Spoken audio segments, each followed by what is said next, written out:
दोस्तों आप सभी का ओनली टॉप स्टडी में स्वागत है। आज की वीडियो में हम कवर करेंगे दोस्तों विज्ञान के 40 अति महत्वपूर्ण प्रश्न दोस्तों जो कि परीक्षाओं में बार बार पूछे जाते हैं। चाहे आप किसी भी एग्जाम की तैयारी कर रहे हैं, इस प्रकार के क्वेश्चन आपके एग्जाम में जरूर देखने को मिल जाएंगे। ये सभी क्वेश्चन दोस्तों मैं आपको याद कराऊंगा अभी इमेज के थ्रू, और हर एक क्वेश्चन में आपको बहुत मजा आने वाला है, तो प्लीज़ पूरी वीडियो को देखिएगा।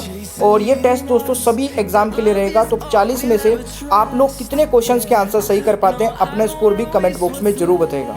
मेरे प्यारे दोस्तों, मैं आपको जीके, साइंस, करंट अफेयर सब कुछ टॉपिक वाइज कवर करा रहा हूँ। आप प्लेलिस्ट भी चेक कर सकते हैं, नीचे डिस्क्रिप्शन बॉक्स में है। अगर आप चाहते हैं कि हर एक वीडियो का नोटिफिकेशन आपको मिल जाए तो चैनल को तुरंत सब्सक्राइब कर लीजिएगा। नीचे रेड कलर का बटन दिख रहा होगा, बेल आइकन को भी ऑन रखेगा ताकि जैसे ही वीडियो अपलोड हो आपके पास नोटिफिकेशन पहुँच जाए और आप एक भी दिन की वीडियो को मिस ना करें। वीडियो पसंद आए दोस्तों लाइक करना, अपने भाई बहन दोस्तों के साथ में जरूर शेयर करिएगा अगर कोई भी तैयारी करता है किसी भी एग्जाम की। और देखिए आप ये हमारी 2 PDF डाउनलोड करके कंप्लीट तैयारी कर सकते हैं जीके साइंस की, लिंक नीचे डिस्क्रिप्शन बॉक्स में अवेलेबल है। चलिए तो शुरू करते हैं आज की वीडियो को। और पहला क्वेश्चन आपकी स्क्रीन पर है दोस्तों, मानव शरीर का रक्त बैंक किसे कहा जाता है? अगर आपको क्वेश्चन का आंसर पता होगा दोस्तों जरूर कमेंट बॉक्स में बता दीजिएगा।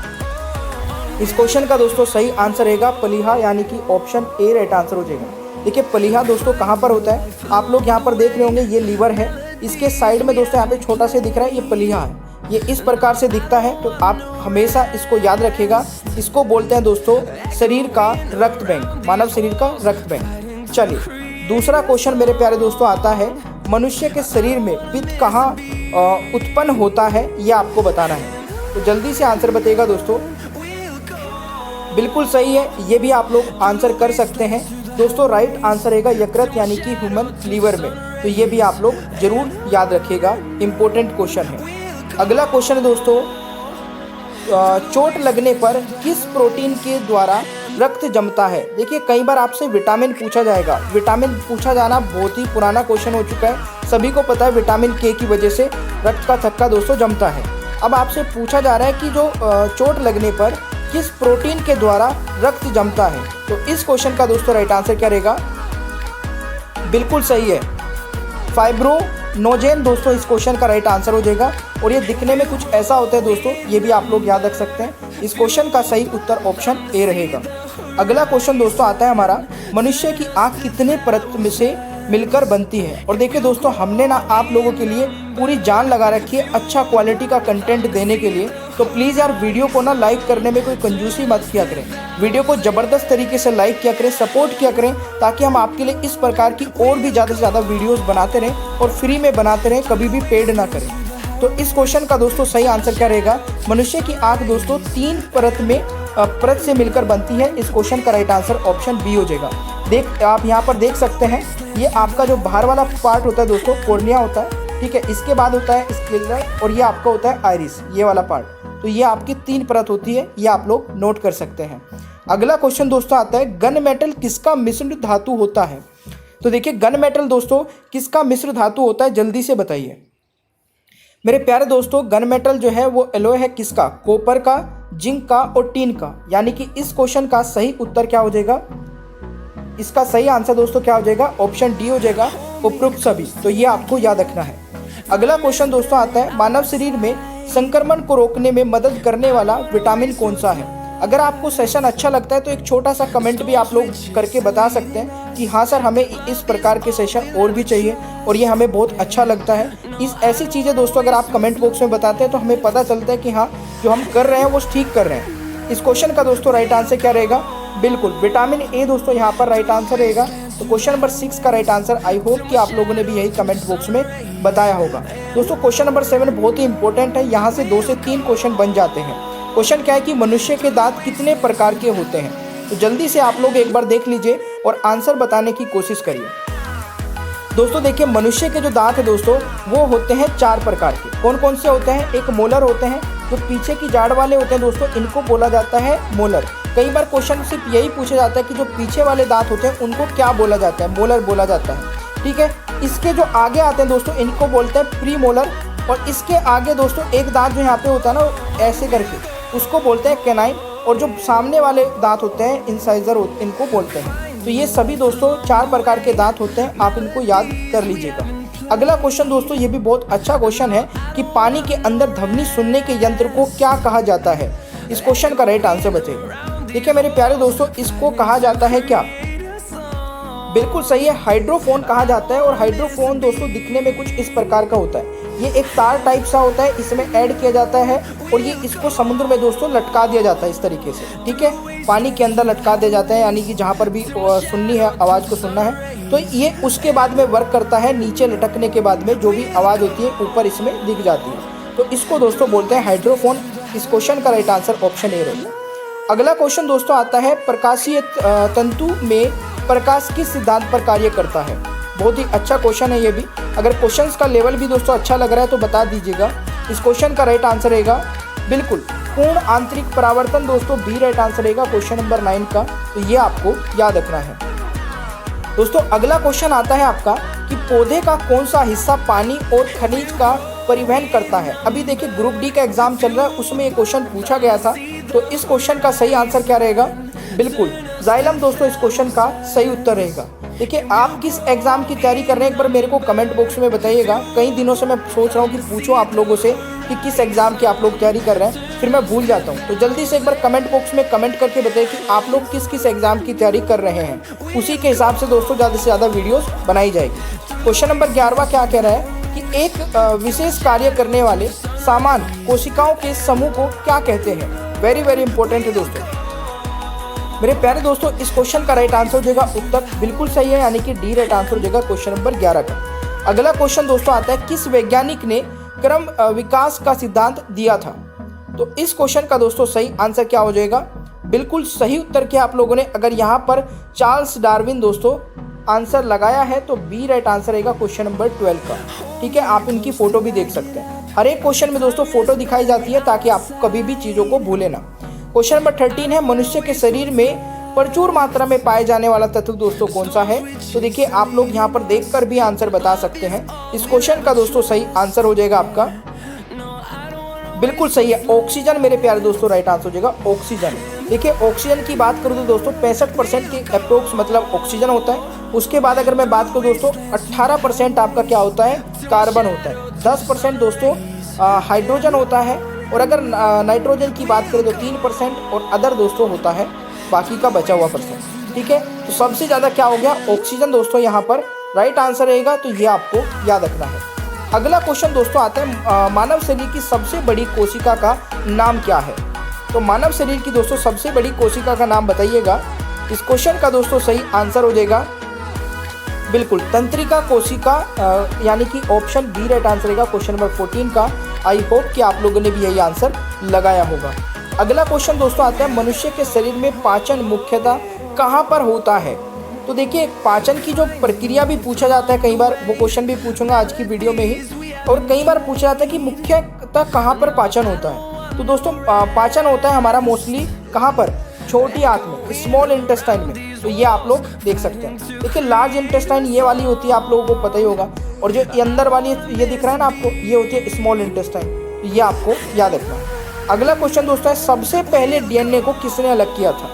तो देखिए डीएनए को सबसे पहले किसने अलग किया था, ये भी एक इम्पोर्टेंट क्वेश्चन है।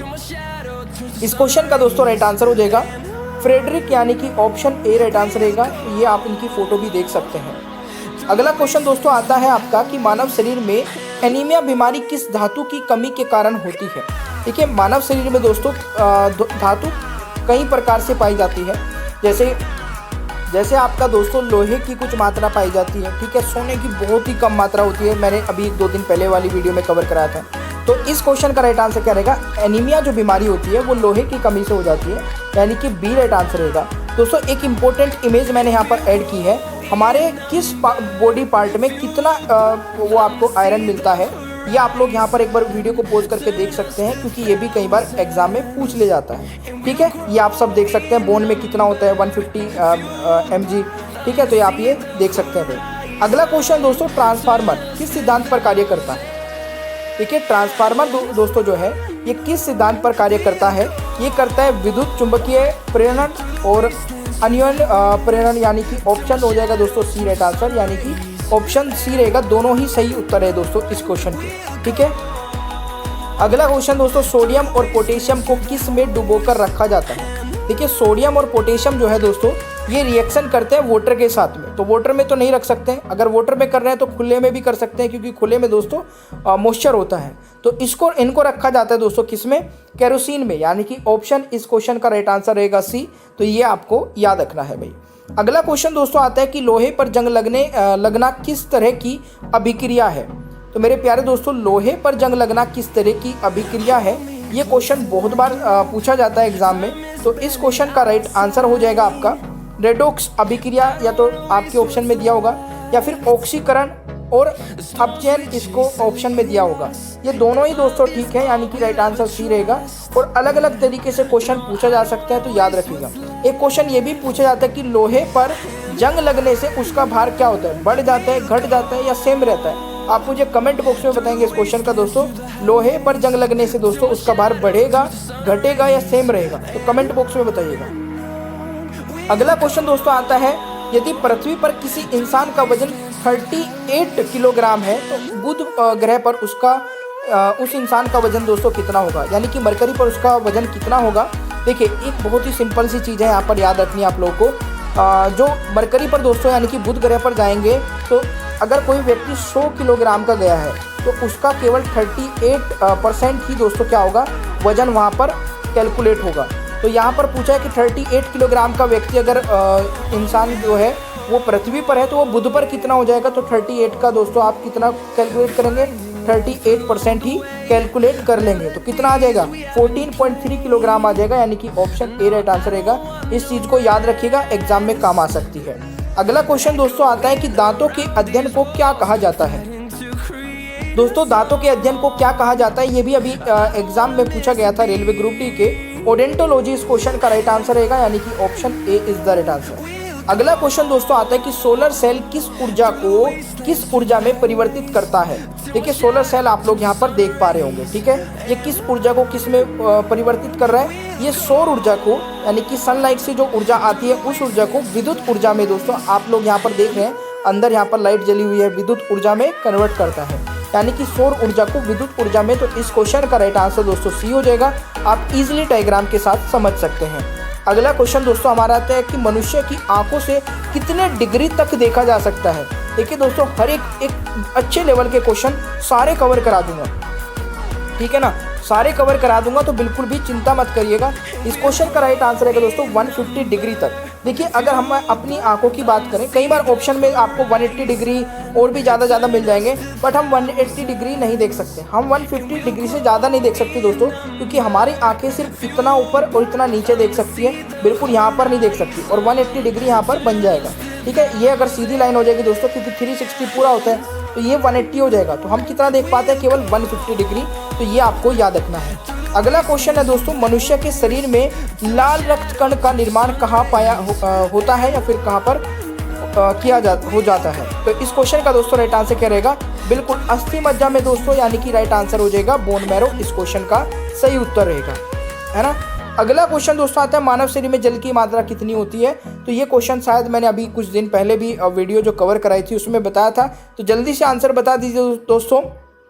देखिए कई बार ना ऑप्शन में आपको 70% मिल जाएगा, 60% नहीं मिलेगा। अगर ऑप्शन में 60% है तो आपका मानव शरीर में जो जल की मात्रा होगी दोस्तों वो 60% ही होगी। अगर 60 नहीं है तो 70 आपको आंसर लगा देना है, तो ये आपको याद रखना है। बाकी के दोस्तों ऑर्गन में भी आप लोग देख सकते हैं, ब्रेन में दोस्तों 75% वाटर होता है, लंग्स में 90% होता है, मसल्स में 75%, ब्लड में कई बार पूछे जाते हैं। कंफ्यूज मत होइएगा दोस्तों, मैं पूछ रहा हूँ पूरे मानव शरीर की बात। ब्लड में बहुत बार पूछा जाता है, याद रखिएगा ब्लड में दोस्तों हमारा 85% जो होता है वाटर होता है। स्किन में भी पूछा जाता है और बोन में भी पूछा जाता है। देखिए जितने भी इंपॉर्टेंट चीज़ें हैं ना मैं आपको कवर कराता जा रहा हूँ दोस्तों। मैं आपसे आशा करता हूँ कि अगर आपको ये वीडियो पसंद आ रही होगी, लाइक करके आप अपने दोस्तों तक जरूर पहुँचाएंगे, क्योंकि इतना अच्छा क्वालिटी का कंटेंट हम आपको देने की कोशिश कर रहे हैं फ्री ऑफ कॉस्ट। तो हमें आप बिल्कुल सपोर्ट करते रहिए। 27वां क्वेश्चन बताइएगा दोस्तों, मनुष्य के शरीर में इंसुलिन का निर्माण कहाँ पर होता है। मेरे प्यारे दोस्तों, मनुष्य के शरीर में इंसुलिन का निर्माण कहाँ पर होता है दोस्तों, अग्नाशय में, यानी कि पेनक्रियाज इस क्वेश्चन का राइट आंसर हो जाएगा। और दोस्तों पेनक्रियाज इस तरीके से दिखती है और ये यहाँ पर होती है, आप लोग देख सकते हैं।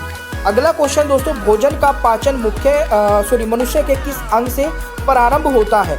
जल्दी से बताइएगा दोस्तों, भोजन का जो पाचन है वो मनुष्य के किस अंग से प्रारंभ होता है? इस क्वेश्चन का राइट आंसर क्या रहेगा?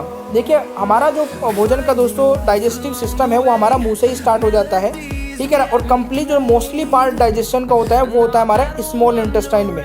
तो ये पॉइंट भी आपको याद रखना है। 29वां क्वेश्चन दोस्तों आता है, कोशिका का रसोई घर किसे कहा जाता है? देखिए, रसोई घर किसे कहा जाता है कोशिका का दोस्तों? राइट आंसर हो जाएगा क्लोरोप्लास्ट दोस्तों, इस क्वेश्चन का राइट आंसर रहेगा, यानी कि 29वें क्वेश्चन का राइट आंसर आपका बी रहेगा। अगला क्वेश्चन दोस्तों आता है, न्यूक्लियस के बारे में न्यूक्लियस के बाहर डीएनए कहाँ मिलता है? वेरी वेरी इंपॉर्टेंट क्वेश्चन है ये भी। और इस क्वेश्चन का दोस्तों राइट आंसर क्या रहेगा? माइटोकॉन्ड्रिया दोस्तों, इस क्वेश्चन का राइट आंसर रहेगा। आई होप कि आप लोगों ने भी यही आंसर लगाया होगा।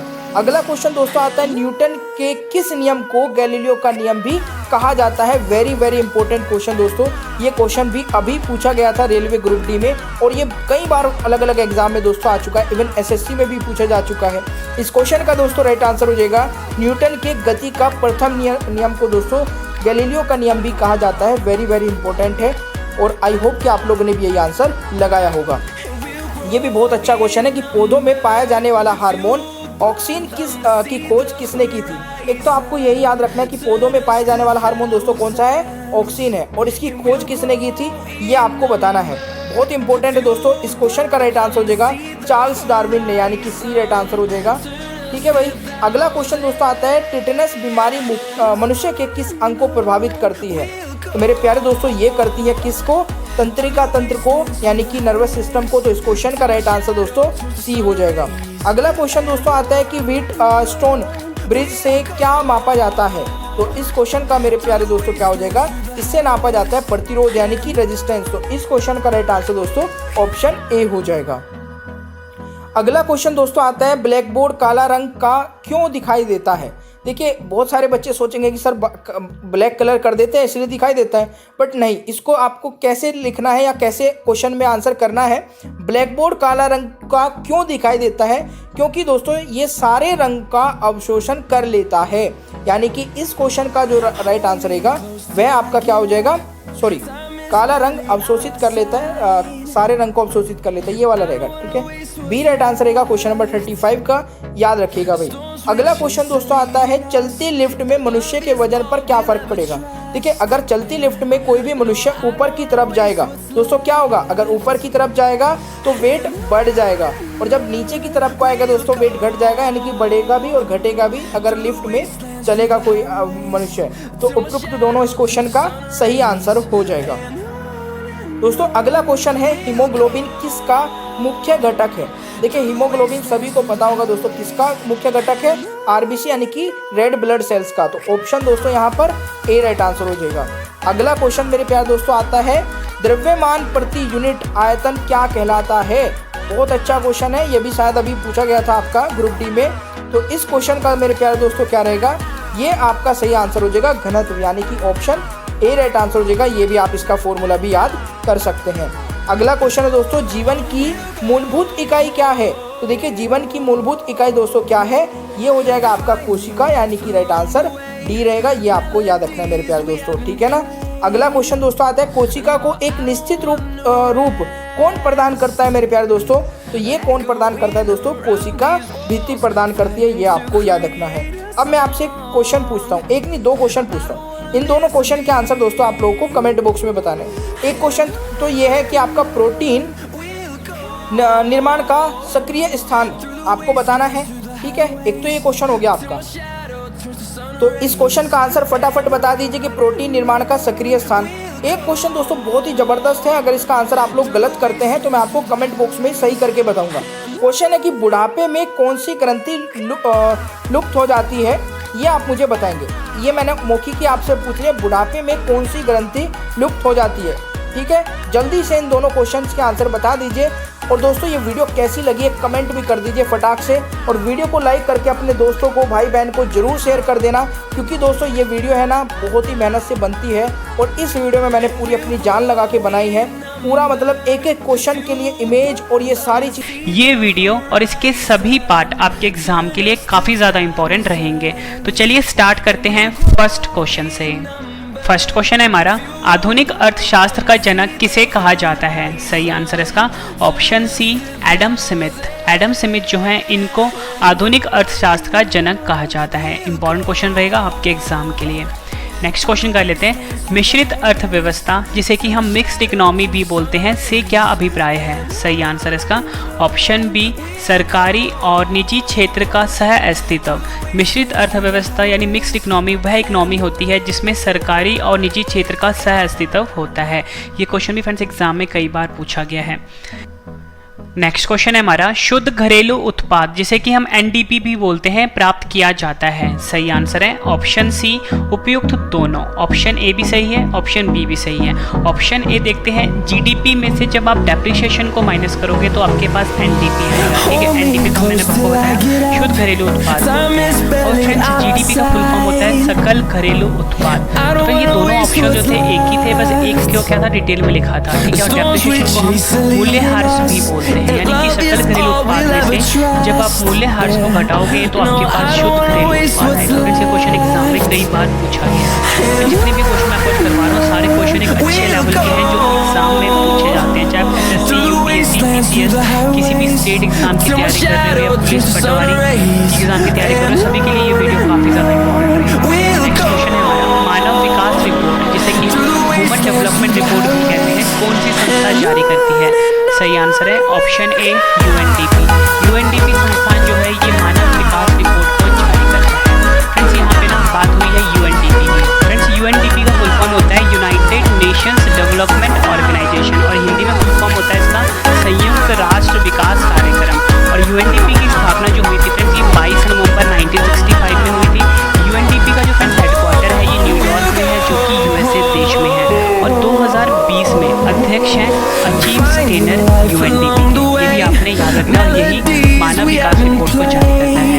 नेक्स्ट क्वेश्चन कर लेते हैं, वृहद अर्थशास्त्र जिसे कि हम मैक्रो इकोनॉमिक्स भी बोलते हैं शब्द का प्रयोग किसने किया? सही आंसर इसका ऑप्शन ए, रागनेर फ्रिस्क। रागनेर फ्रिस्क जो थे इन्होंने वृहद अर्थशास्त्र यानी मैक्रो इकोनॉमिक्स शब्द का प्रयोग सबसे पहले किया था। नेक्स्ट क्वेश्चन कर लेते हैं, ये एग्जाम में कई बार पूछा गया है, एचडीआई किन 3 क्षेत्रों में विकास का मापक है? सही आंसर इसका ऑप्शन बी, स्वास्थ्य, शिक्षा, आमदनी। स्वास्थ्य, शिक्षा, आमदनी इन 3 क्षेत्रों में विकास का मापक है एचडीआई। फ्रेंड्स यहाँ पे ना वर्ड आया है एचडीआई। एचडीआई का फुल फॉर्म होता है human development index. Development index जो है ये एचडीआई का फुल फॉर्म होता है। अगर हम हिंदी में बात करें, हिंदी में बोलते हैं मानव विकास सूचकांक। मानव विकास सूचकांक। नेक्स्ट क्वेश्चन कर लेते हैं, लॉरेंस वक्र। लॉरेंस वक्र को हम लॉरेंस कर्व भी बोलते हैं, क्या दर्शाता है? फिर से क्वेश्चन भी एग्जाम में कई बार पूछा गया है। सही आंसर है ऑप्शन बी, आय वितरण। आय वितरण को दर्शाता है लॉरेंस वक्र जिसे कि हम लॉरेंस कर्व भी बोलते हैं। नेक्स्ट क्वेश्चन कर लेते हैं, भारत में आर्थिक सर्वेक्षण सरकारी स्तर पर प्रतिवर्ष कौन प्रकाशित करता है? सही आंसर इसका ऑप्शन सी, वित्त मंत्रालय। वित्त मंत्रालय जो होता है ये आर्थिक सर्वेक्षण को सरकारी स्तर